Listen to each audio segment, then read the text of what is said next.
अहिले चाहिँ दिउँसोको 3:30 भएको छ अनि हामी चाहिँ एक्जाम सक्यो आयो 28 गते अनि हामी चाहिँ अम्मा खाना आएको अम्माको हाम्रो एक्जामले गर्दा सबै खाइसक्नु भएको छ मम्मीहरूले अलि छ यहाँ गाईहरू ओइ हेलो के खाएको ओइ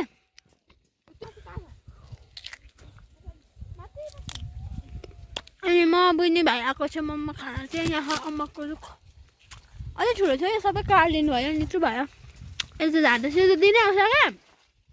एक्जाम हुँदा नि दिनै आउँछ यो चाहिँ त्यो पनि मलाई यसलाई लिँदैन एउटा फ्याँक्न हौ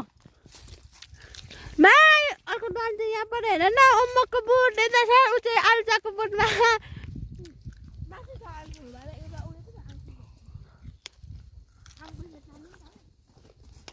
भाइ मलाई एउटा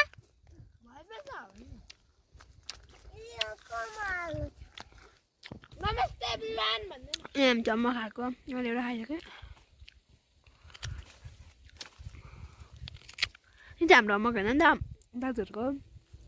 कोही छैन घरमा हामी 3जना चाहिँ यो 2जना हो नि त केटाकेटी चाहिँ नि कोही छैन अरू चाहिँ त्यही भएर हामी अनि खाइदिन्छौँ दाजुभाइ त हामीले खानु नै पाउने थिएन हामीले एकदमै एकदिनमै धेरै खानु हुँदैन अम्माको जब सक्छ आँटिसक्यो उसले गर्छु भाइ मार्छ खुलो हो नि म टुप्दै उयो भेट्छ छोरा त हामी चाहिँ अम्मा खाएको बाई बाई